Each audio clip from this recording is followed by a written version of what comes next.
হেৰিত বহি আছে, অফিচত বহি আছে। এতিয়া এই কথা বতৰাবোৰ চলিব দিয়া নহ'ব তাৰমানে। এইটো একদম স্পষ্ট কথা, এই কথা বতৰাবোৰ চলিব দিয়া নহ'ব। আৰু যে এই যে শিল মাফিয়া, কয়লা মাফিয়া, এইকেইটা ঘৰত 100 কোটি টকা পাব ৰেড মাৰিলে। যদি অসম চৰকাৰৰ ইডিয়ে গৈ ৰেড মাৰেগৈ, ভাৰত চৰকাৰৰ ইডিয়ে গৈ যদি ৰেড মাৰে, CBI গৈ যদি ৰেড মাৰে, 100 কোটিৰ ওপৰত পইচা ল'ব। সিহঁতি বিলাইছে বন আৰু ব্ৰেড। আমাক চান্দাজীৱী বুলি কোৱা, আমাক ডকাইত বুলি কোৱা, আমাক গুণ্ডা বুলি কোৱা বীৰ লাচিত সেনাৰ এইটো আশ্ৰয় শিবিৰৰ পৰা এতিয়ালৈকে 1.5 লাখ 1 লাখৰ ওপৰত মানুহে আমাৰ হিচাপ নাই মানুহলৈ আমি ৰেচন পঠিয়াইছোঁ। কিন্তু মুখা পিন্ধা ভদ্ৰ বগা চোলা পিন্ধা আমাৰ মিনিষ্টাৰজন, নতুনকৈ হোৱা মিনিষ্টাৰজন তেখেতৰ পৰা দামী দামী গাড়ী চলাই চাবচোন। এতিয়া মই সুধিছোঁ তেখেতৰ ইনকমৰ চ'ৰ্চ কি? তেখেতলোকে যে সোধে সংগঠন কৰা ল'ৰাবোৰ ইনকমৰ চ'ৰ্চ কি? আপুনি 1 লাখ টকাই দৰমহা পায়, আপোনাৰ গাড়ীখনৰ দাম 45 লাখ টকা। আপোনাৰ ইনকমৰ চ'ৰ্চ কি? আপুনি এই শিল মাফিয়াৰ, কয়লা মাফিয়াৰ কেইটাৰ পৰা আপুনি পইচা লয়। আপোনাৰ ইনকমৰ চ'ৰ্চ এইটো। আপোনাৰ গুৱাহাটীত ফ্লেট আছে, দিল্লীত ফ্লেট আছে, মুম্বাইত ফ্লেট আছে। ইহঁতে মই অসমৰ জনগণক কৈ দিলোঁ, ইহঁতে আকৌ শিল আৰু কয়লা খান্দিব।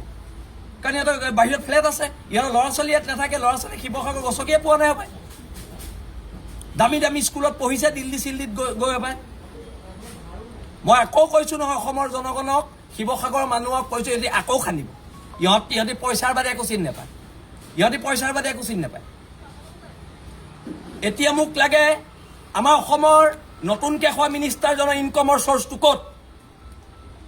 আপোনাৰ ইনকমৰ চ'ৰ্চটো শিলৰ আৰু কয়লাৰ মাফিয়াৰ কমিশ্যন লোৱা।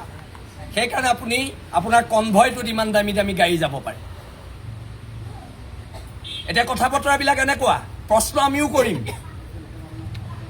আজি চৰকাৰে আমাৰ ওপৰত NSA লগাই আমাক 6 মাহ 7 মাহ জেলত ভৰালে। এতিয়া প্ৰশ্নটো হৈ যায়, শিল মাফিয়াকেইটাৰ ওপৰত NSA কেতিয়া লাগিব? কয়লা মাফিয়াকেইটাৰ ওপৰত NSA কেতিয়া লাগিব? কথা বতৰাবোৰ তাত। আৰু আপোনালোকেও, মই সংবাদ মাধ্যমকো ৰিকুৱেষ্ট কৰিছোঁ, আমাৰ নতুনকৈ হোৱা মিনিষ্টাৰজনক সুধিবচোন তেখেতৰ ইনকমৰ চ'ৰ্চটো ক'ত? মইতো মেকানিকৰ ল'ৰা, আমি গেৰেজ চলাই ডাঙৰ হৈছোঁ। আপুনি কি?